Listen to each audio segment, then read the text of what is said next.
Então, boa tarde, sejam todos bem-vindos e bem-vindas, né, a mais um dia do segundo Fórum de Forró de Raiz de São Paulo. Só fazendo uma retrospectiva aqui, ontem nós começamos às quase 14 horas, já tivemos infelizmente uma queda de luz, né, no bairro inteiro, então por isso também a gente não pôde transmitir, como já foi inclusive informado por e-mail a todos os inscritos. Mas gravamos, né, algumas partes, depois vamos disponibilizar no site Forró Patrimônio, tá certo? Tivemos a abertura, né, o hino nacional com alguns mestres e músicos aqui presentes. A palestra da abertura também foi o Forró é Patrimônio do Brasil e Agora. E tivemos também a apresentação, né, do GT de coordenação do Fórum com os resultados do movimento Forró Patrimônio em São Paulo entre 2018 e 2023.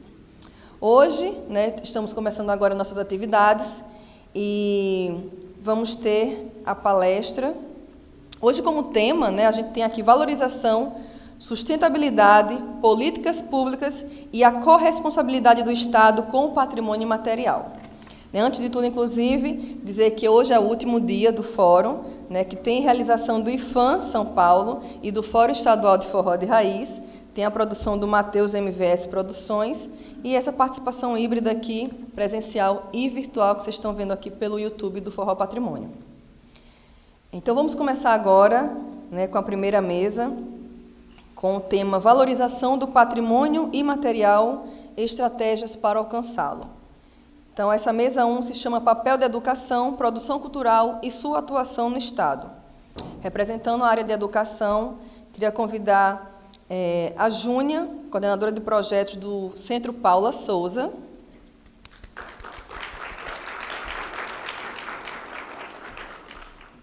Obrigada, Júnia. Opa! Você pode... Isabel vai me ajudar aqui. Pronto. Escolhe seu lugar, Júnia. Fica à vontade. Aqui é tudo democrático. Pode escolher. Sem nenhum, né? Não tem muita... Convidar agora o professor, né, do curso de pós-graduação da USP, Fábio Sintra. Também pode escolher seu lugar, Fábio, viu? Fique à vontade. Pronto. E chamar também do Grupo Zaira, Diego Araújo.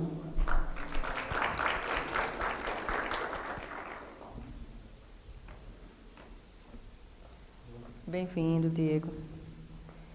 E representando a área de produção cultural, chamar aqui o professor, né, e mestre também, e músico, Salatiel de Camarão.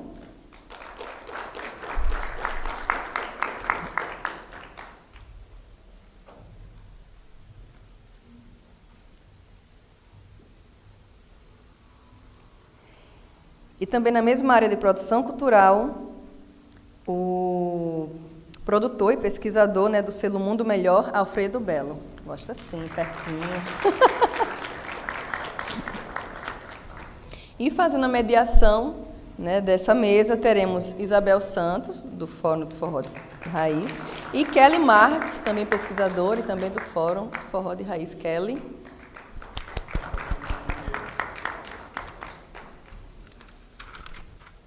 Essa mesa terá duração média de 40 minutos, né? E às aproximadamente 14h40 teremos perguntas também abertas, tá? Então, pedir que vocês, depois a gente vai passar o microfone, quem quiser fazer perguntas, a gente vai abrir aqui.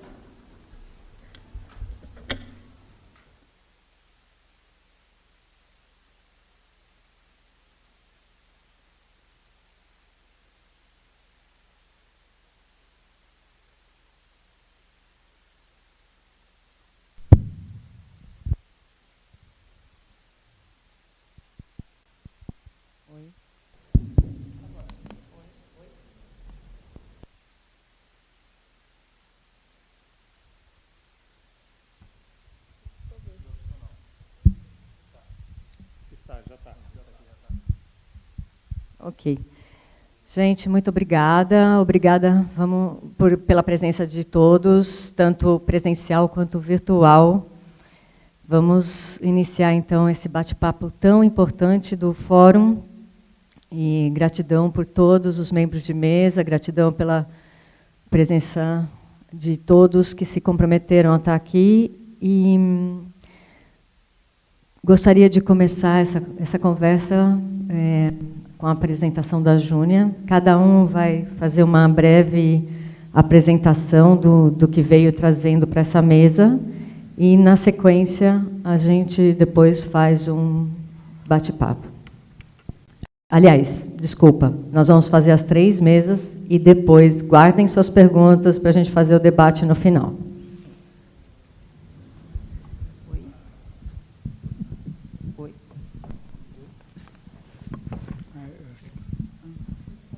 Oi. Agora sim.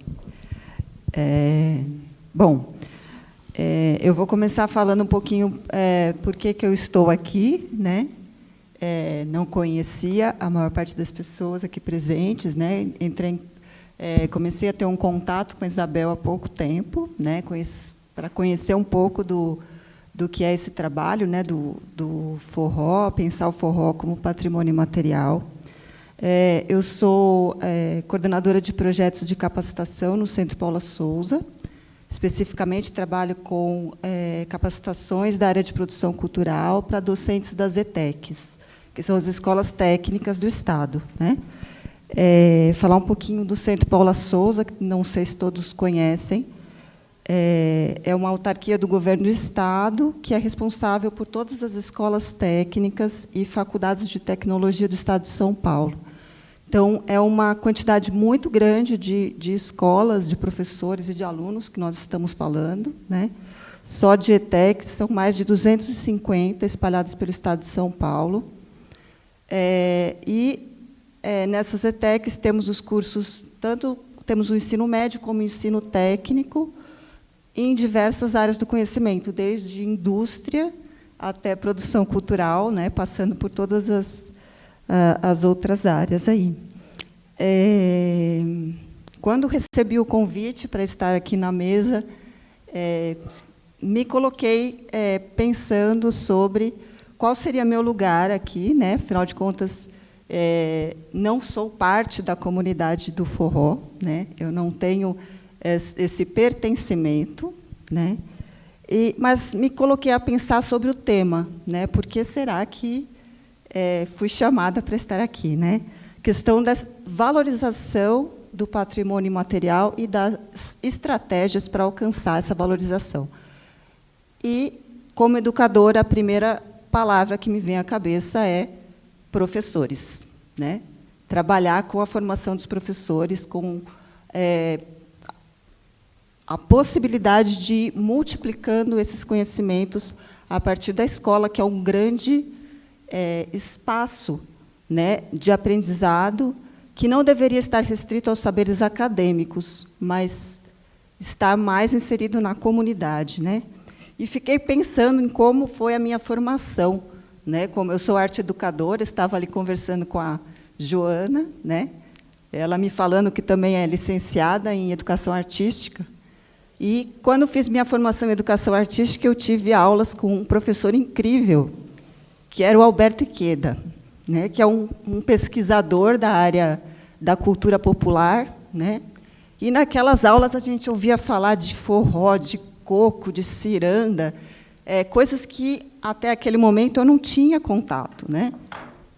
Bumba Meu Boi, maracatu, e aí, de repente, um universo que se abre, né, para pessoas que, muitas vezes, não têm essa possibilidade, né, de ter esse conhecimento tão próximo, né, como quem está ali dentro da comunidade. Então, eu fiquei pensando o que fazer, né, o que é necessário para que se valorize esse patrimônio, né? Primeira coisa, termos acesso, né, que as pessoas tenham acesso ao conhecimento e às vivências, né? Que as pessoas possam olhar para essas expressões populares com olhos curiosos, né? Com olhos de quem, de fato, quer conhecer e estar aqui, nesse lugar, né? E aí poder conhecer, contextualizar e entender essas expressões populares, né, como o forró, como algo que faz parte da nossa história, da nossa memória, e a identidade, né? A identidade do povo, né? A identidade das comunidades, e a importância de se valorizar e de que isso esteja vivo, não seja um conhecimento que a gente estuda e que fica restrito a um momento que você passou por uma aula, né, ou um momento que você teve um breve contato, mas que isso esteja presente, né? Então, eu estou aqui muito mais num lugar de escuta, né, do que num lugar de fala, um lugar de poder ouvir como que a gente pode pensar em projetos, né, que a gente trabalhe com os educadores de ensino médio, de ensino técnico, para que a gente consiga multiplicar esses conhecimentos, né, e que a escola esteja mais aberta, né, aos nossos mestres da cultura, e que, dessa forma, a gente possa pensar mesmo como multiplicação, sabe? Pensar como raízes, né? A gente vai multiplicando e as raízes vão se expandindo. Então, acho que é isso que eu tinha a dizer, e queria ouvir aqui os colegas com suas propostas.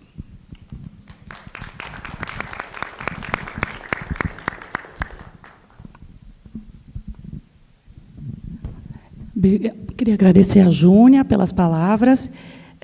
Não cheguei a usar o meu triângulo aqui para marcar o tempo, porque ela foi super concisa. Estava super querendo aqui iniciar fazer Ling, porque eu acho que eu senti falta, podia ter sempre no começo e no fim, inclusive. Mas tudo bem. Muito obrigada, Júnia. E acho que agora a gente pode passar a palavra para o Fábio Sintra. Raul, eu ouvi. Espera aí que esses microfones são... Minha voz não é muito microfonável. Bom, primeiro, obrigado por estar aqui. Eu tive na entrega do prêmio, foi onde eu conheci muitos de vocês que eu estou vendo aqui já, né? Estou agradecendo de estar aqui de novo. Assim, foi meio uma coisa rápida na minha vida, isso. Alguns meses eu estava bem distante daqui. Mas, enfim, conheci Isabel também, né? E eu me coloco um pouco, né, um pouquinho nesse lugar que a Júnia se colocou também, né? Estou chegando, estou mais escutando do que...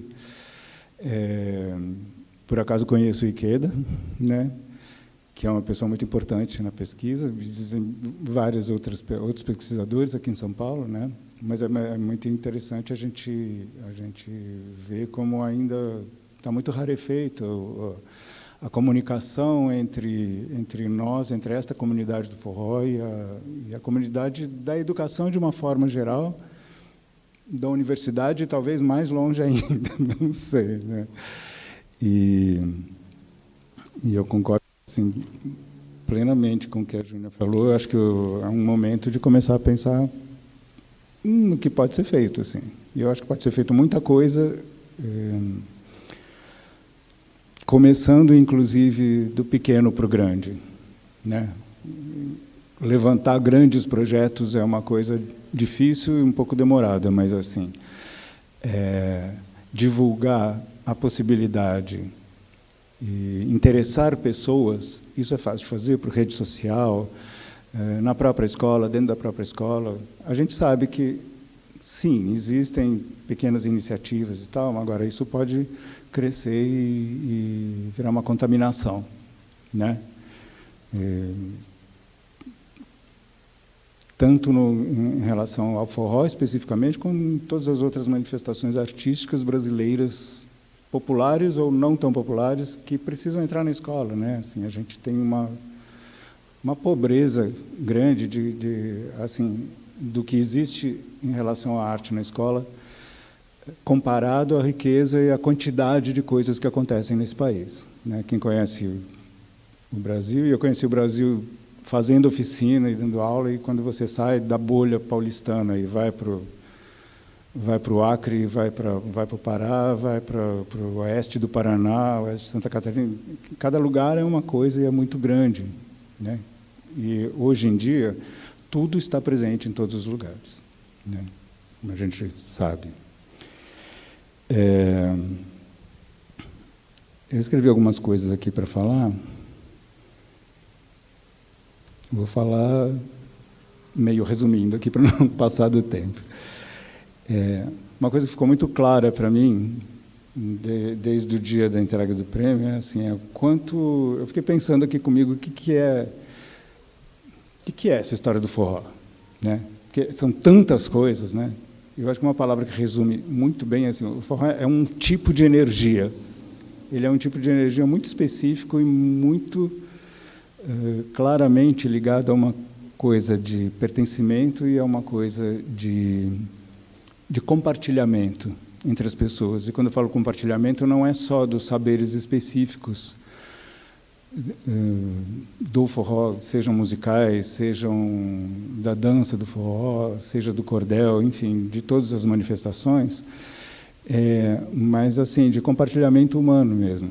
Quer dizer, é como se o forró fosse um chão onde muita coisa pode, a mais, além daquilo, pode acontecer. Isso eu acho assim que é fenomenal, sabe? Assim, é importante, é politicamente importante, é culturalmente importante e é importante, obviamente, para a arte que o forró é. Todas elas, né?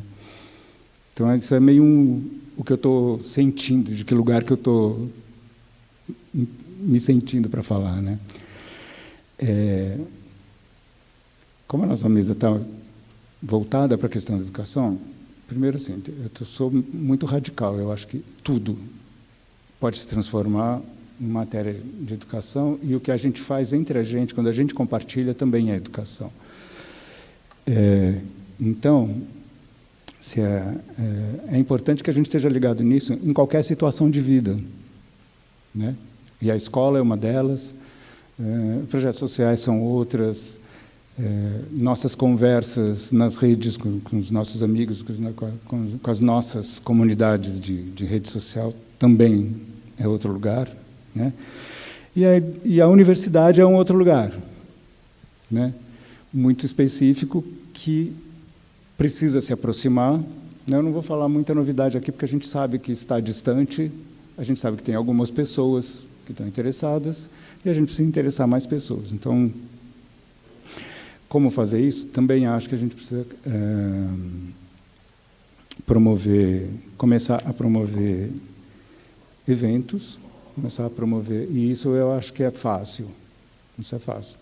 Até tenho falado com a Isabel e tenho me proposto a gente realizar alguma coisa, não sei de que tamanho, e nem sei exatamente quando, mas no ano que vem, dentro da USP, ou no departamento de música, ou juntando vários departamentos e outras unidades interessadas. Talvez fosse mais legal, talvez criar um simpósio, não sei, né? A gente podia envolver mais do que os departamentos de arte e, portanto, atender à diversidade que o forró representa, né? Acabou. Muita coisa eu já falei antes, então, assim, o que eu acho importante? Eu acho importante, assim, levar os mestres, isso é importantíssimo, né? É com isso que se faz. E o resto que eu ia falar, eu já falei de outras formas aqui, né? Pronto, é isso. Obrigado.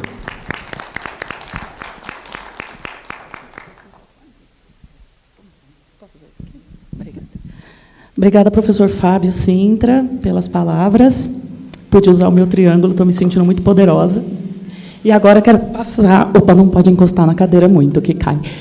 Passar a palavra para o Diego, que também está representando aqui a mesa da educação.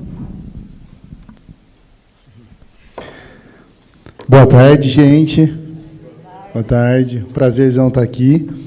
É uma honra, né, estar ao lado dessas pessoas aqui, que algumas eu conheço pessoalmente, outras eu já convivi durante muito tempo aí no circuito do forró, e outras não conheço.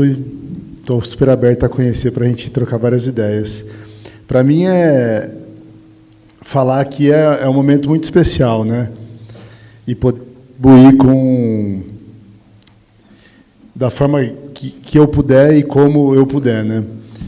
A minha trajetória com forró é apaixonante. Eu me apaixonei pelo forró com 15 anos de idade, no boom dos anos 90, né? Acho que muita gente se apaixonou por aí. Me apaixonei pela dança, consequentemente, me apaixonei pela música e depois me apaixonei por toda a cultura. Então, isso me impulsionou a sair de lugares e conquistar lugares, né, muito importantes na minha vida. O forró é emocionante para mim falar, porque mudou minha vida de fato. Assim. Então, são 18 anos dedicados ao forró. Os últimos 3, um pouquinho mais distante, então agradeço a Isabel por me trazer de novo a essa discussão, a essa conversa. Então, nessa trajetória de 18 anos com música, com arte, eu acabei me envolvendo na Banda Zaira, e com a Banda Zaira a gente conseguiu desenvolver 4 turnês na Europa, produzimos 4 discos, 3 via incentivo de lei, né? E também desenvolvemos projetos sociais derivados desses projetos de lei. E o forró me levou também para outros lugares, além de músico, acabei me tornando,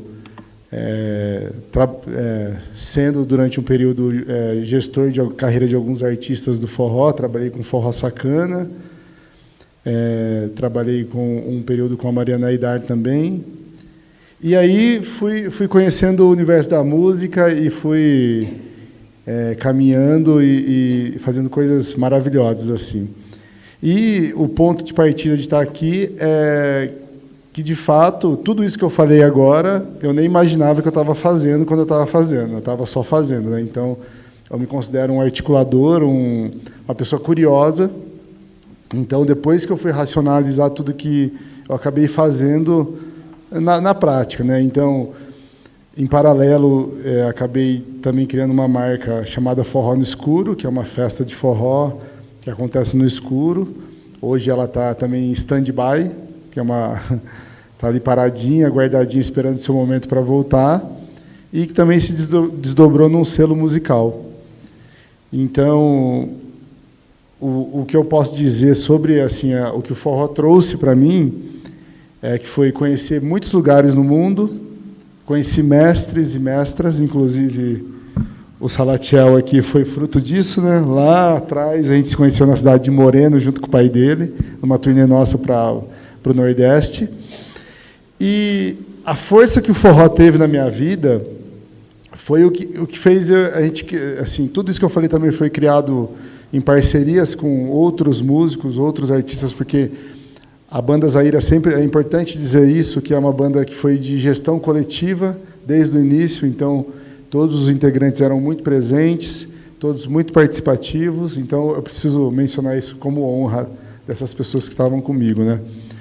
E, nesse processo de educação, eu me apaixonei pela educação não formal, e foi a partir daí que a gente começou a criar esses projetos para alcançar novos lugares. Então, a gente tinha uma visão que era, se não levam a gente vai até lá, né? Então, a gente foi se apresentar em muitas periferias, que é o lugar de origem nosso, né?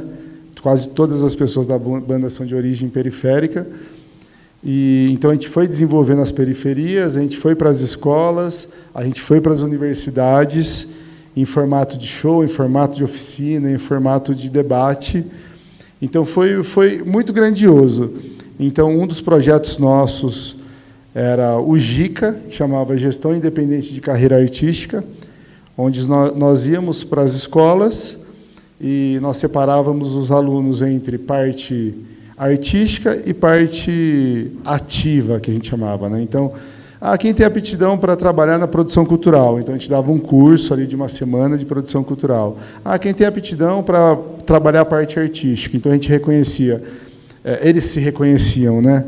Eu gosto de escrever, eu gosto de tirar foto, eu gosto de fazer cenário. Então, nessa conversa com os alunos, a gente juntava tudo isso, desenvolvia esse plano de ação e acabava executando um show no bairro deles, onde eles produziam tudo, né? Então, a gente falava da história do forró, falava de como tudo acontecia, e assim, é muito gratificante, que até hoje a gente anda na nossa cidade, que foi o piloto, Piracicaba, e as pessoas reconhecem, falam que mudaram de vida por conta desses projetos. Mas, volto lá atrás, tudo isso foi feito de forma intuitiva, e vamos fazendo. E depois a gente foi entender o impacto social, e aí a gente conseguiu racionalizar mais isso, e falou, não, isso é um projeto que a gente deve levar mais a sério.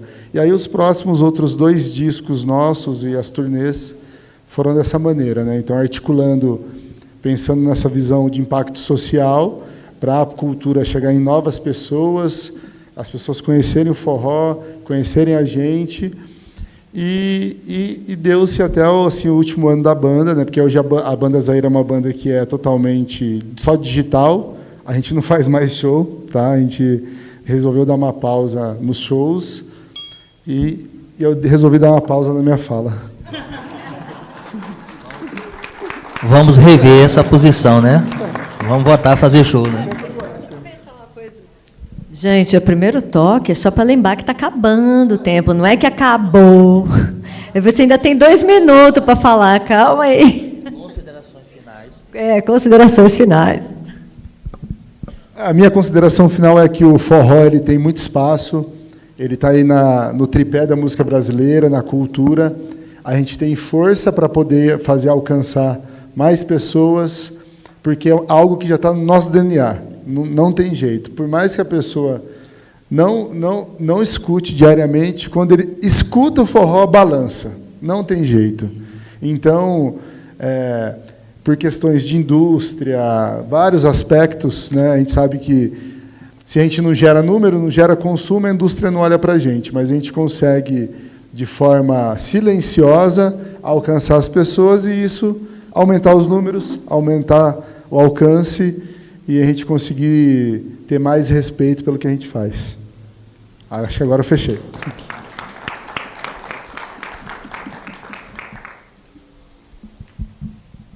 Muito obrigada, Diego. E agora vamos para o grande mestre aqui da nossa mesa, Salatiel.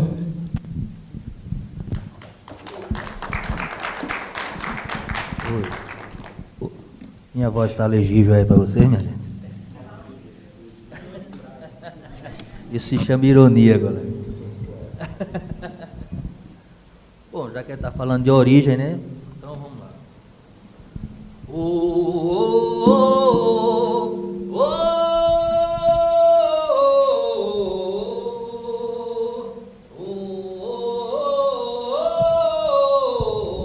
Meu nome é Salatiel, represento o sertão, cantando meu pé de serra, conquistando a região. Com raça, nome e valor, eu sou mais que um cantador, sou filho do mestre Camarão.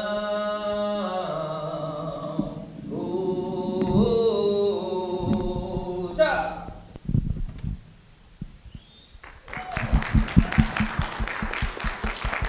Aí já dá para ver da onde é a minha origem, né?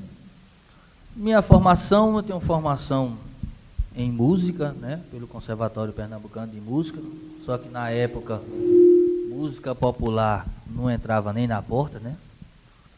Então a minha formação era no terreiro, era uma cultura, na academia era outra, né? Tenho formação em graduação em História, mestrado em História. Eu terminei entrando no universo da academia porque os mestres da cultura empírica, né, me empurraram para lá.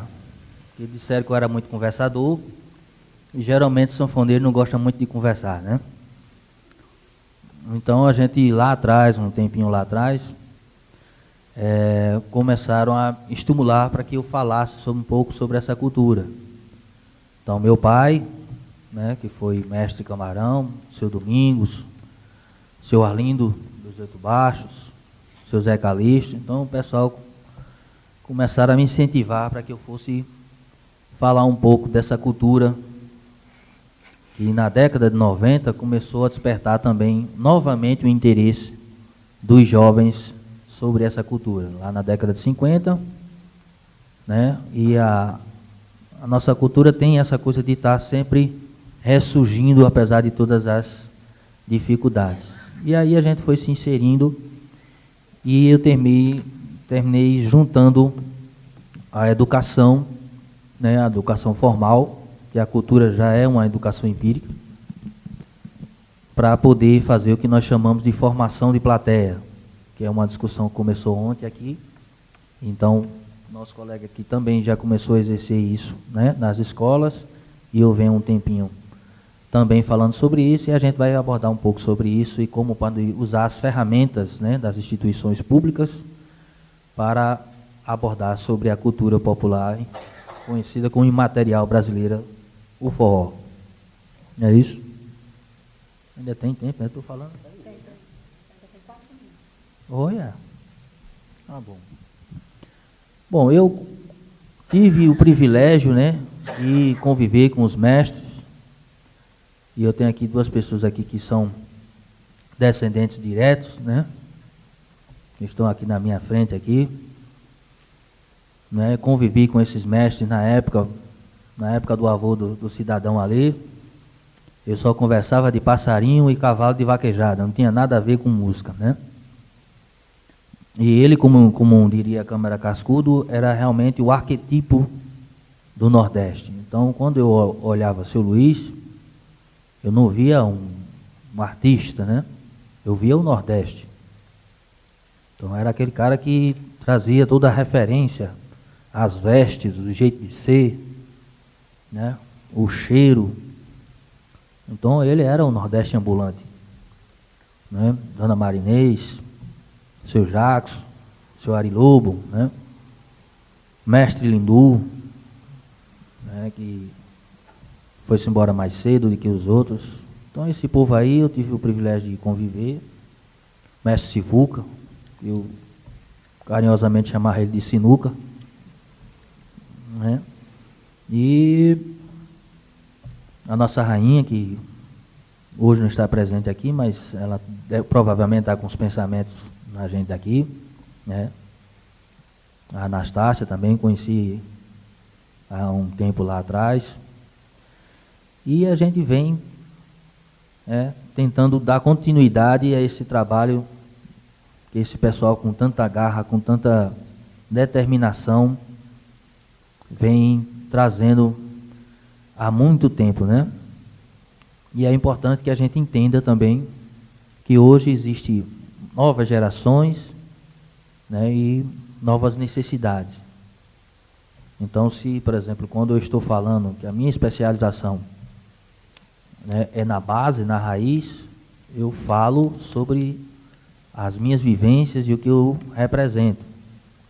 Mas hoje tem uma outra geração, como esse sanfoneiro velho aqui na frente, ele já tem as suas vivências aqui, ele já tem uma vivência mais urbana do que rural, e aí ele tem, né, a sua voz de fala, na voz, né, das necessidades da população de hoje. Então, é fundamental que a gente entenda que quando a gente for falar de forró para essas gerações, e principalmente quem não é migrante ou descendente de nordestino, a gente está falando de uma cultura e as pessoas vão se engajar não pela escala cromática que tu vai executar ou pela performance corporal que você vai fazer na dança, mas ela vai se conectar com o que você representa.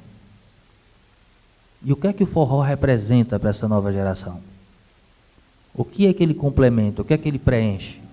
Que vai identificar, né, o novo público com essa cultura. Esse é a chave. E a gente tem que entender, né, como a gente vai se engajar com esse público. E aí sim, né, ela vai ser contemplada como um patrimônio material brasileiro, né?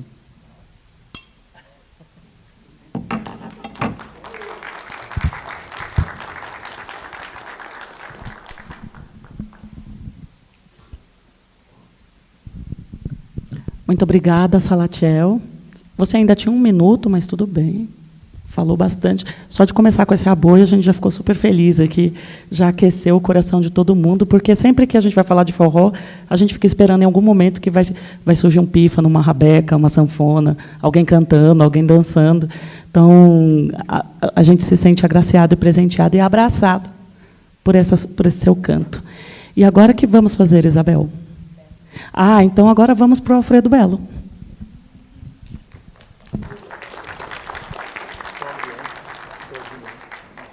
Boa tarde. Prazer estar aqui com todo mundo aqui, vocês daí. Eu sou pesquisador, sou músico de formação, até agora estou fazendo um mestrado sobre congadas, que é uma outra coisa que eu rodei bastante pelo Brasil. E entre as minhas pesquisas, desde a minha adolescência eu comecei, meu primeiro salário, eu comprei um disco, né, de rock, porque era adolescente, numa cidade urbana de Brasília, mas assim, a música foi tomando uma dimensão muito grande e chegou um momento que os discos conectaram com uma infância do menino do subúrbio de Brasília que dançava forró. Com 6 anos eu comecei pro forró com a minha mãe, porque... Nossa, tem alguém falando alto, Jesus. Deixa eu ouvir aqui, né? Porque eu tinha medo de perder minha mãe, aí eu ia para o forró com 6 anos de idade. E aí, com o universo do disco, do vinil, eu cheguei de novo no forró e, um tempo atrás, eu fiz um documentário sobre o castanheiro do forró, porque, na verdade, a ideia original era de fazer da Cantagalo, mas era um projeto muito grande. E cheguei no castanheiro, e aí é o ponto para mim que o forró e todas as culturas populares, entre várias questões, o Fábio já começou a falar da distância entre os saberes acadêmicos e formais, dos saberes tradicionais que ainda não chegaram lá, estão chegando, já tem um encontro dos saberes, já tem várias universidades dando o título de honoris causa para mestres. A gente começou, né? É importante, já não está mais na mesma, mas muita coisa precisa ainda ser feita, né? Mas uma coisa importante é que o desconhecimento, se você pega qualquer grande artista de forró, você não tem livros, você tem Luiz Gonzaga, Jackson, no máximo, mas assim, você não tem muitos outros trabalhos produzidos sobre, tipo Marinês. Você não tem nenhuma história bacana sendo contada. Assim, a gente precisa produzir histórias em todos os formatos possíveis para que essa cultura seja conhecida e respeitada, porque isso é uma coisa da gente falar que ela já está na entranha da gente, né? O Diego falou, né, de qualquer pessoa, da onde for, tocou um forró, o brasileiro vai, isso faz parte, está no nosso DNA cultural já, mas para poder isso se tornar respeitado, é muito importante que histórias sejam contadas, que pessoas saiam da invisibilidade que elas vivem. E isso, assim, são centenas de histórias. Por exemplo, eu fico conversando com o Salatiel, toda vez que a gente se encontra, ele falando das coisas que ele sabe que eu sou louco com camarão. Inclusive, eu lembro eu produzi um disco há uns 20 anos atrás, e aí Dominguinhos estava no estúdio, aí eu falei, Dominguinhos, eu sou louco com camarão. Ele me olhou sério, assim, eu tinha um dread gigante, ele meio assustado, assim. Aí ele falou, para mim, é o maior sanfoneiro do Brasil. Ele falou isso. E, assim, por exemplo, uma história do Camarão. Camarão é um gênio da música. E muitos outros artistas e dançarinos, todos. A gente precisa produzir histórias para o Brasil e o mundo conhecer isso. Eu estou falando do forró, que a gente está aqui, mas isso da cultura brasileira, tudo isso para poder a gente ser respeitado e respeitar essas pessoas que fazem essa cultura. Eu vou parar por aqui, porque eu acho que a gente precisa trocar mais, ouvir todo mundo, tá bom? Obrigado.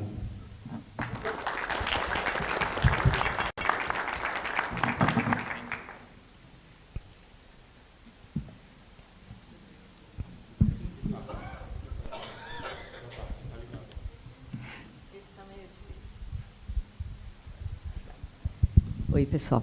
Então, agora, essa mesa, ela foi composta por pessoas que levaram esse reconhecimento de várias formas, né, na produção cultural que fizeram, entraram na escola, fizeram filmes. Então, o audiovisual ele contribui muito para a valorização, que a sociedade enxergue, né, conheça e enxergue esse valor quando a gente conta a história através do audiovisual, quando a gente ensina português, matemática, história através do forró, as crianças, os jovens, os adultos que estão aprendendo sobre isso também começa a se vincular de uma forma mais intensa, mais, enfim, respeitosa, porque a gente só valoriza aquilo que a gente de fato conhece. Se a gente desconhece, ignora, né? A gente não tem como dar valor àquilo que a gente ignora. Então, eu gostaria que a mesa, agora, entre os professores acadêmicos, inclusive a Kelly também é professora, inclusive da FATEC, né? A gente pode, de repente, pensar aqui no encaminhamento de como a gente pode levar a capacitação dos professores desse sistema, né, que a gente tem aqui com o Centro Paula Souza, com a USP, e de que forma a gente pode otimizar tantos formatos possíveis de construir essa imagem de valor que o forró tem, que vocês já reconhecem que tem. Então, o Salatiel já tem uma experiência de ensinar 6º ano, 9º ano, faculdade, não sei o quê, não sei o quê. Então, a gente tem aqui uma metodologia. O Diego, a Kelly, o Belo, já também fazendo isso, inclusive criando projetos para as crianças, enfim. Então, eu acho que é isso. Agora, a gente tem que sentar todos e pensar nesse formato de como levar isso adiante, no sentido de que, sim, nós temos pessoas aqui que podem dizer, olha, a gente pode fazer assim. E nós temos outras contribuições aqui, não é só quem está aqui na mesa, não, a gente tem muita gente. Agora, ajudar que o sistema, a gente consiga, através desse sistema educacional, levar essa mensagem para frente.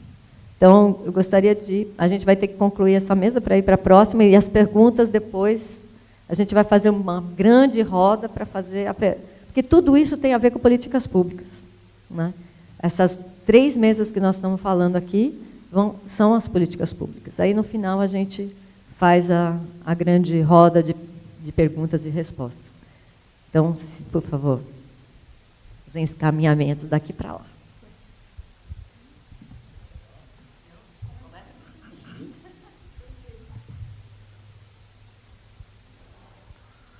Bom, gente, é fundamental que a gente tenha um entendimento que nós temos 2 perspectivas diferentes. Nós temos quem fala de cultura e quem fala sobre cultura, né? E para a gente montar planos pedagógicos para trazer essa experiência, né, da cultura empírica, é importante que se utilize as ferramentas, né?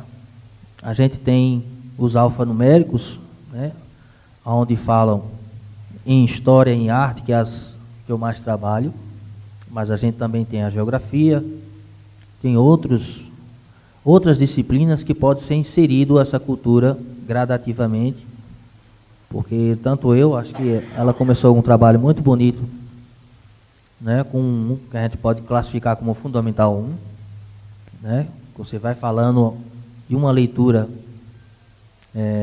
para as crianças sobre a cultura popular. Também um Fundamental 2 eu venho trabalhando. E na academia a gente vem com uma outra perspectiva, que aí já tem um olhar mais cuidadoso, já tem um olhar mais técnico em cima desse tema.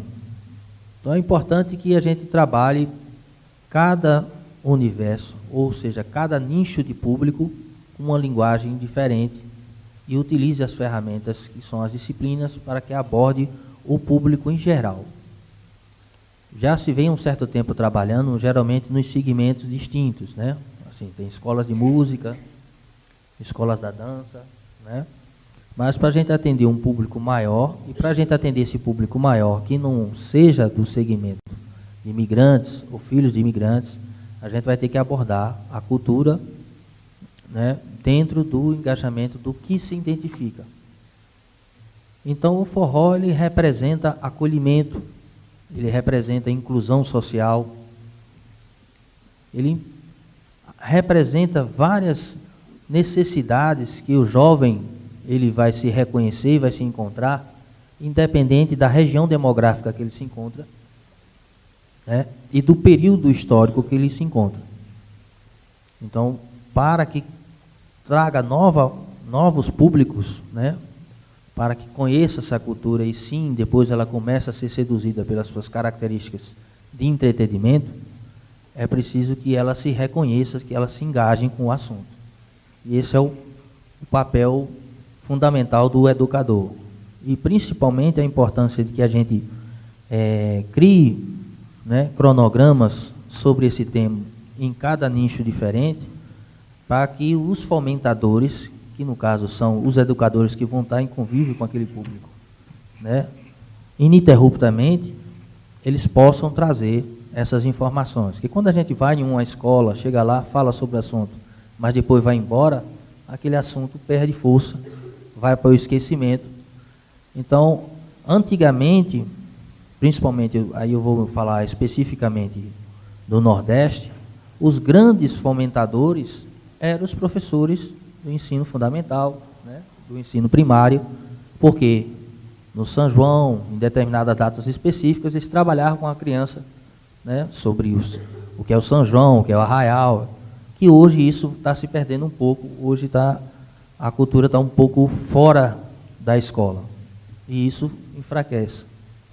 Né? Hoje você vai em escolas que a pessoa está plenamente São João e o pessoal está com outro tipo de gênero, que não tem nenhuma característica com um assunto que está dentro da disciplina, né? Que aí, quando a gente fala sobre o assunto, geralmente ele está dentro dos alfanuméricos, que são tipo um CPFzinho do assunto que a gente vai abordar em sala de aula. E isso enfraquece não só o forró, mas toda a cultura brasileira. Né? Hoje as pessoas conhecem cada vez mais a história do seu país. Conhecem mais histórias de fora. Então eu vou passar para os demais, para a gente ir passando as experiências e aí a gente dá continuidade. É uma discussão muito profunda, né? Não é uma discussão rasa, assim, que consiga ter uma solução rápida, né? E consiga... Mas dentro da perspectiva dessa educação, né, não formal, somada com a formal, uma coisa que sempre fez reverberar muito foi a prática, né? A gente, com criança, principalmente, e com adolescente, você ir para o princípio de prática e depois ir para a teoria. Assim. Para a gente, na época dos projetos nas escolas, funcionou muito. Muito, muito mesmo, porque nós íamos com os instrumentos, antes de falar de qualquer coisa, de produção cultural, de como vai montar um palco, como vai... a gente sempre foi pela cultura do forró. A gente sempre falou das características de comportamento dessa cultura e depois ia para a parte artística, e aí é onde as crianças se conectavam muito mais. E aí, quando a gente voltava no outro dia, todos já tinham pesquisado os instrumentos, os cantores, os artistas. E então, da visão, né, dessa educação não formal dentro da educação formal, você utilizar essas ferramentas de prática, elas deram muito certo para a gente, né? Então, onde fez isso reverberar. Mas como a gente consegue fazer o forró entrar na casa da criança? Esse era o nosso questionamento. Como vai chegar em casa?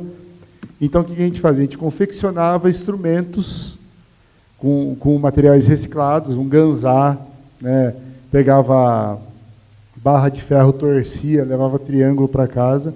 E quando chegava em casa, né, a família toda já reconhecia que era algo de uma cultura e de um estilo musical. E aí, muitas vezes, os pais já entravam nessa pilha de construir tambor, né? Falei tambor, mas ressignificando a zabumba, né? Porque a gente não conseguia confeccionar a zabumba, então a gente fazia um tambor com eles para eles tocarem. Então, a prática sempre deu muito certo para a gente. E aí, quando eles iam para a prática ali de montar o show, divulgar, aí era muito mais gratificante, assim. As crianças, os adolescentes, eles iam mais a fundo ainda da cultura e viam, assim, eles se tornavam especialistas de forró. Então, eles conheciam Asa Branca, mas não conheciam o compositor e o cantor. Então, eles conheciam várias músicas, mas eles não conheciam, né, as pessoas os atores dessa cultura, né, os que faziam acontecer. Então, foi se aprofundando, e isso, na prática, para a gente, foi que o nosso público começou a mudar. E começou a faixa etária de quem consumiu a nossa música, e o movimento que começou a ser gerado ali, de comunidade, começou a atingir uma faixa etária mais baixa. Ali. A gente começou a ter até um pouco de problema, que tinham pessoas menores de idade querendo ir no show. E em casas noturnas isso não é possível, né? Porque então começou a ter esse movimento, e foi até um tema da conversa que eu tive com o Salatiel ali na frente, que os 2 primeiros, a gente teve, os 3 primeiros discos, eles foram embasados em, como a gente é do interior de São Paulo, e que foi que trouxe o reconhecimento para a gente no forró, que foi, existe o sertanejo do sertão paulista, né? Ali o oeste paulista, onde a gente vive, e o sertanejo do Nordeste, que tem características diferentes, mas também tem algumas coisas que conectam, né? Que, assim, na poética. Então, a gente se conectou com isso. E os 2 primeiros discos nossos, eles foram baseados nisso, né? A gente fez uma mistura de cultura sertaneja do oeste paulista com a cultura sertaneja do Nordeste. E aí essas crianças também começaram a se conectar com isso. Então, para mim, assim, que veio dessa escola da prática, né, a prática ela é muito importante, e aí a gente tem uma vantagem muito grande, que a música ela é muito escalável, né? Então, você consegue, com a música você consegue atingir diversas pessoas ao mesmo tempo. Então, se você consegue dar acesso para essas pessoas de forma prática a consumirem isso e a escutarem isso, a gente a gente começa, na verdade, um diálogo muito profundo e dentro da casa das pessoas, né? E aí a gente teve essa discussão de como entrar na casa das pessoas, de como tornar isso prático, e isso foi assistindo um documentário de funk. Eu lembro que isso resumiu para mim assim como agir para as coisas acontecerem. Eu lembro que o DJ Malboro falou: quando ninguém olhava para a periferia, a gente foi lá, pegou 2 caixas de som, colocou um DJ e começou a tocar música.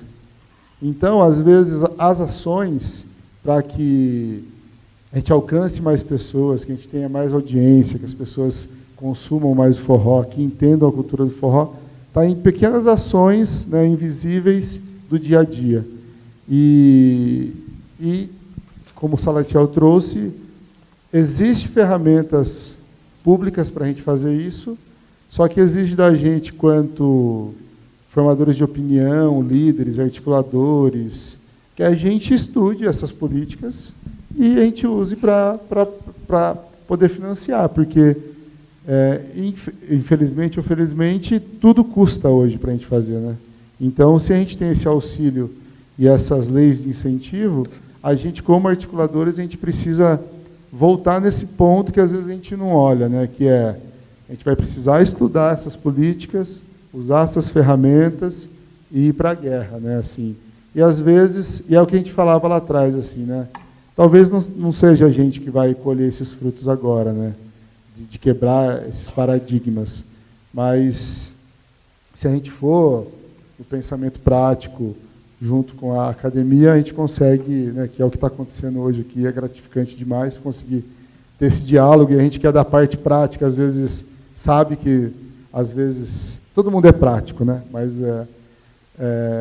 falta esse diálogo e essa conexão entre a academia e os fazedores. Então, esse é o momento, gente, da gente unir forças, porque tem muita gente fazendo e muita gente estudando. Então, se a gente une isso, a gente consegue ter um impacto muito grande. Então, eu voto sempre assim, ação. A gente precisa agir, lógico, com pensamento estratégico, com estudo, mas a gente precisa agir, porque às vezes é isso, é uma música que você coloca no seu carro, uma pessoa que nunca ouviu forró, se transforma a vida dela para ela conhecer a cultura. Então, é um pouco assim a forma que eu penso de como contribuir com o alcance do forró para a sociedade.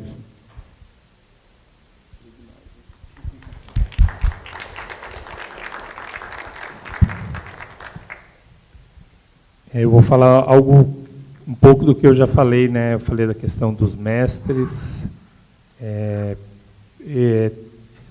Essa questão do, assim, a gente tem uma questão geracional. Tem muita gente, e daqui a um tempo eu estava conversando com o Salatiel também isso ontem, vai fazer a passagem e não vai estar mais aqui. Aí eu estou falando até internamente, assim. Por exemplo, em 1949 tinha um cara de Itacaratu chamado Zé do Baião, que estava tocando forró em São Paulo. Hoje ele mora no asilo, no extremo Zona Leste. E cadê o pessoal do forró para reverenciar essa pessoa? Estou te falando. É porque se perdeu. A gente precisa reconhecer o próprio Castanheiro, que eu fiz o documentário, muita gente antes do documentário mal sabia da existência dele. Só que uma pessoa é uma pedra fundamental. Então, assim, para essa coisa ir para fora, eu acho que também, internamente, precisa se conectar com quem veio antes. Isso é uma coisa muito importante que eu acho que precisa ser feito isso no Brasil inteiro. Assim, pessoas estão precisando de... E, assim, a coisa mais comum é que esses mestres, eles adoram passar. Eles são fábricas eles são mestres porque uma das características é saber passar conhecimento. Por exemplo, o Castanheiro não é um grande falador, mas começa a tocar. Por exemplo, eu já pensei, preciso organizar isso. Qualquer pessoa colecionadora traz 5, 10 discos de artistas de forró. O Castanheiro vai contar histórias fantásticas sobre cada artista. Provavelmente 20, 30, 40, 50% dos discos ele tocou. Então, assim, a gente precisa trazer esse conhecimento que está com a geração anterior, que daqui a pouco vai embora, para poder, daqui, construir o futuro. Porque, assim, o forró não nasceu no KVA. O forró, mesmo o Pedro Sertanejo, o forró nasceu antes. Igual estou falando do Zé do Baião. E antes disso, antes do Luiz Gonzaga, você vai ter Excelência, você vai ter Bendito, você vai ter Reisado, você tem muita coisa, você tem aboio, o baião de viola. Então, assim, a gente precisa trazer todo esse conhecimento, porque, inclusive, isso ajuda a dar mais força e significado porque é o forró. Acho que isso é uma coisa muito importante, que eu acho que todo mundo precisa ter isso em conta, de reverenciar quem vem antes e ir atrás para saber, porque esse povo vai embora. E também a coisa que eu estava falando, eu vou falar um pouco mais, a questão do mestre dos saberes, que o Fábio falando da questão, por exemplo, a USP, até um tempo atrás, era uma universidade que ainda era muito resistente a fazer o Encontro dos Saberes, que é o projeto de trazer os mestres para... Eu fiz um documentário sobre cultura de Cunha, chamado São Benedito Mora no Sapezal. Quem quiser ver, está no YouTube. E a última parte do filme é um mestre de congados, Zé Jerome. Ele foi para a UNB e deu aula. E aí o Zé Jorge ele vai falando das dimensões do que ele foi ensinar na universidade. Simplesmente todos os saberes que ele tem junto, a universidade não tem. Todos, não tem todas as disciplinas, porque a universidade nem está preparada para o tipo de saber de todas as coisas que ele está trazendo. Então, assim, esse é um papel que precisa ser feito, é levar esses mestres para a universidade para poder eles formar essas gerações, para poder chegar lá na ponta do fundamental 1, 2, e aí quem for os professores poderem passar essas culturas de forma, acho que assim, não só o forró, mas todos, o que é importante das pessoas saberem é que isso existe e que isso faz parte da vida de todo mundo para poder elas se respeitarem no cotidiano.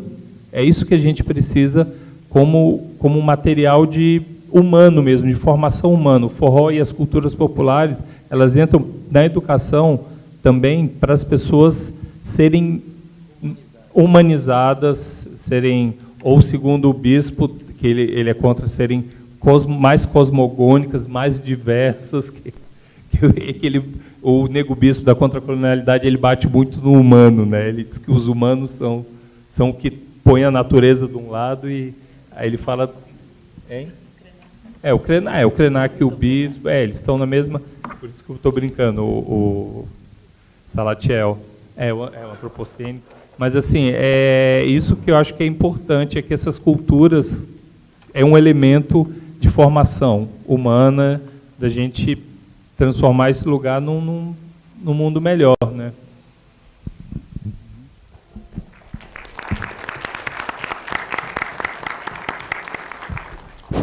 Oi.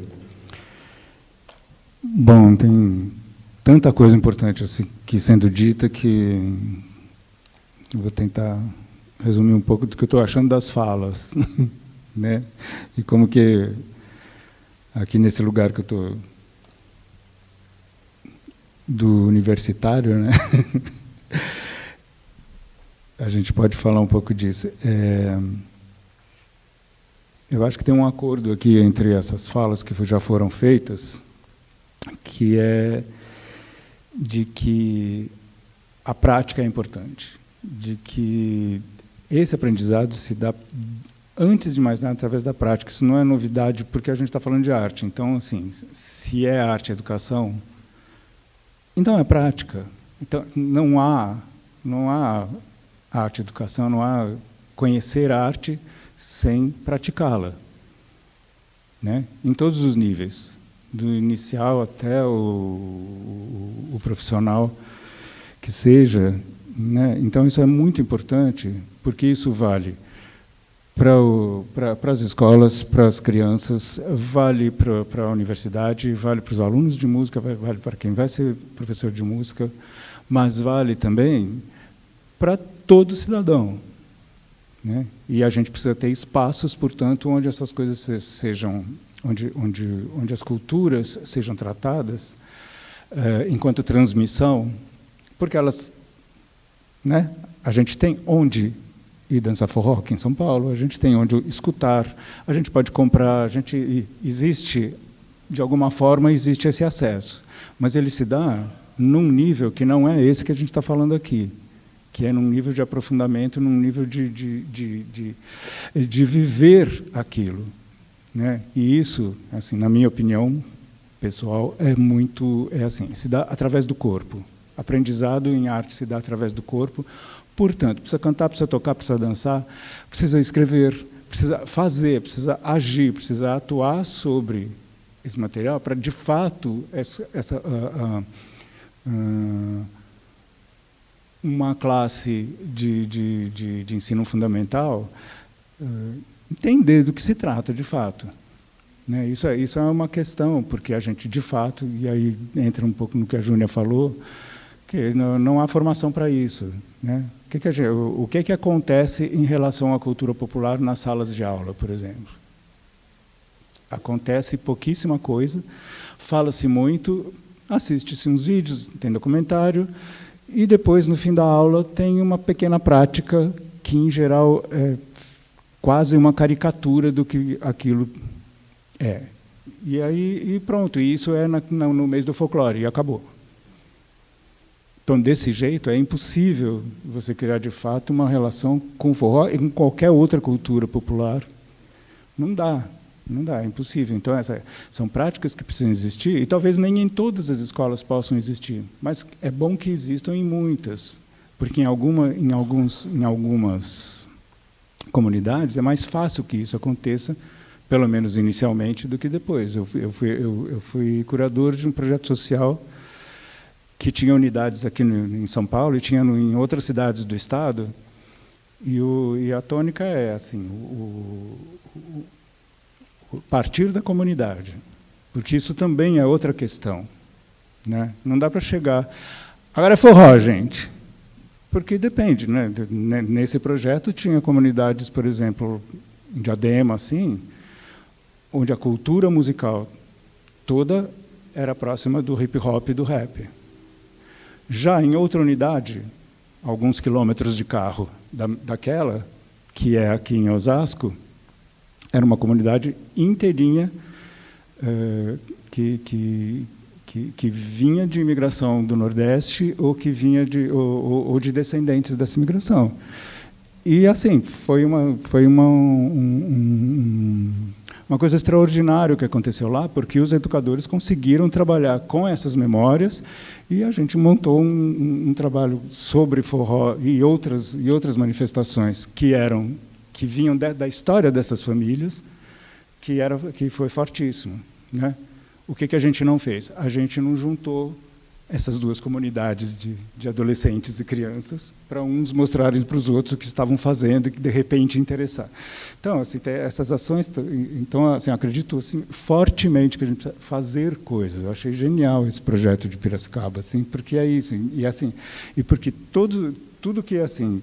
Você vai para a academia, você vai para a universidade e você discute em termos teóricos, portanto, você tem que dar nomes e conceituar aquilo, mas está tudo presente nesse trabalho.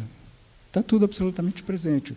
Esse respeito à comunidade, uma delicadeza de levar um instrumento para casa e aquele objeto passa a ter um significado dentro daquela casa, que não tinha antes, né? Então, é muito no pequeno, por isso que eu falo que é melhor começar no pequeno do que tentar...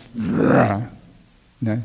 Primeiro que, financeiramente, assim, economicamente, é mais complicado.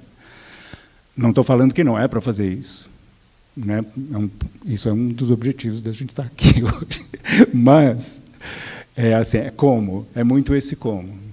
E, assim, eu acho que a postura assim, pedagógica... E isto que eu estou falando, isso é conhecimento acadêmico. Entendeu? É nesse lugar que eu acho que a gente pode conversar, assim, que é como que a gente, assim, com disponibilidade máxima, a gente senta e começa a conversar, cada um com seus conhecimentos. Ah, mas a gente podia fazer isso. Ah, então, mas eu fiz isso em outro lugar, etc. E tal.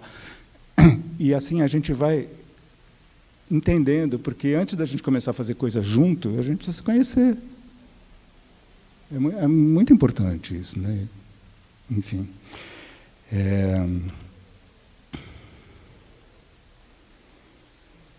Achei muito importante também o que o Belo falou sobre produzir histórias.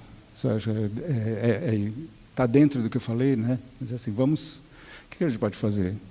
Uma das coisas que a gente pode fazer é falar muito, nos contar nossas histórias uns para os outros e contar essas histórias para todo mundo. Isso sim, isso é uma coisa que dá para fazer de muitas formas diferentes e com muitos meios diferentes e através de pesquisa, mas através de documentário, através de eventos como esse aqui, mas esse aqui é um evento, entre aspas, para especialistas, né? Para uma comunidade. Talvez ele não se veja assim, mas nesse momento ele está acontecendo assim, está acontecendo para esta comunidade, né?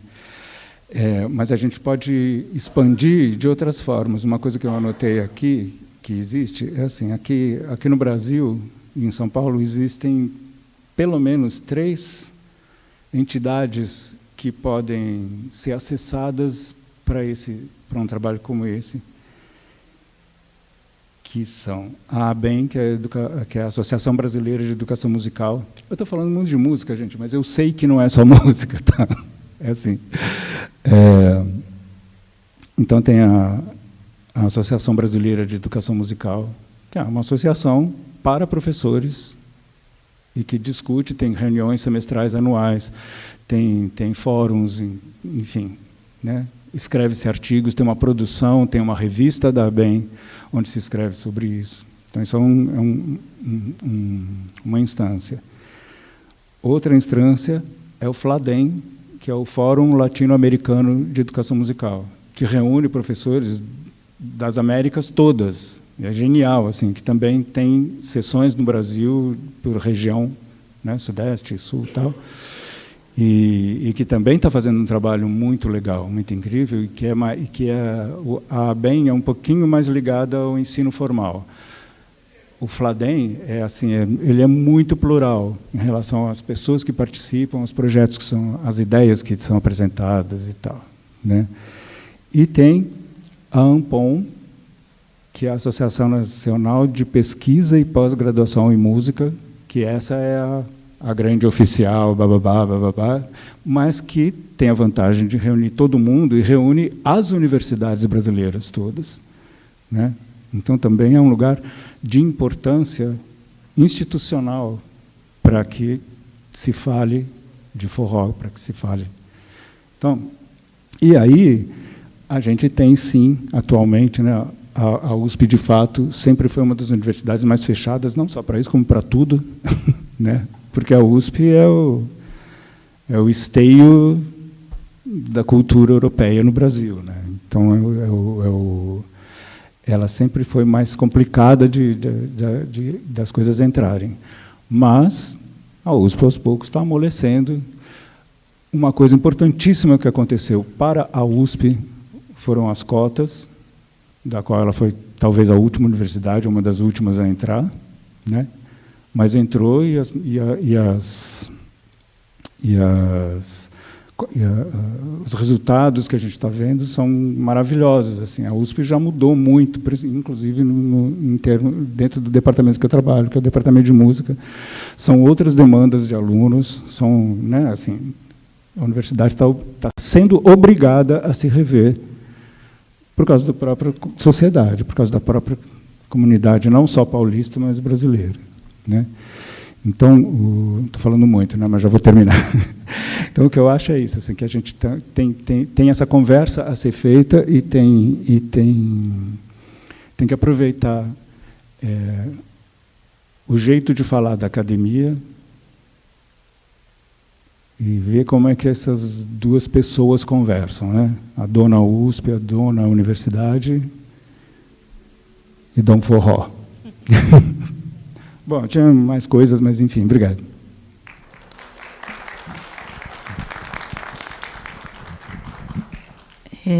Bom, fiquei por último aqui, deu para ouvir bastante coisa.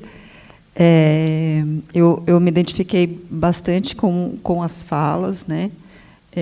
E me identifiquei muito com a fala inicial do professor Fábio, quando ele fala da questão do corpo, né?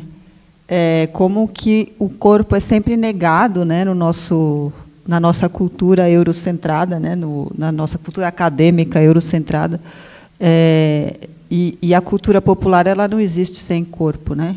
E ela não cabe na caixinha ali do saber acadêmico, né? Então é muito difícil muitas vezes dentro dos meios escolares lidar com isso, né? Porque forró ainda é alegre, né? É uma coisa gostosa, né? De vivenciar, de estar ali. Não é aquela coisa séria, né? Isso é um conhecimento importante, né? Porque a gente ainda tem não só nas universidades, mas nas escolas, de modo geral, uma ideia de que a cultura não é conhecimento, né? O conhecimento tem que ser aquilo que é técnico, né? Aquilo que vem dos livros e não da vida, muitas vezes, né? E é uma cultura muito mais ampla do que aprender um passo ou saber contar o tempo da música, né? É muito mais do que isso também.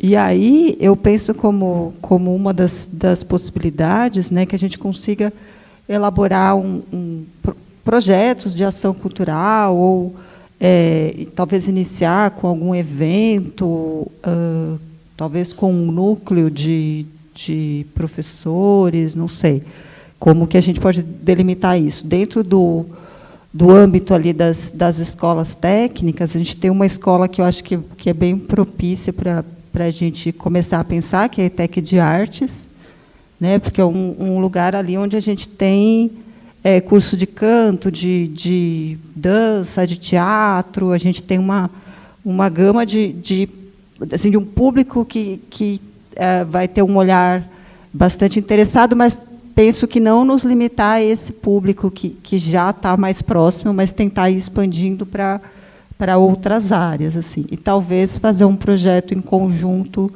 com o USP, com outras instituições, possa ser uma coisa importante também.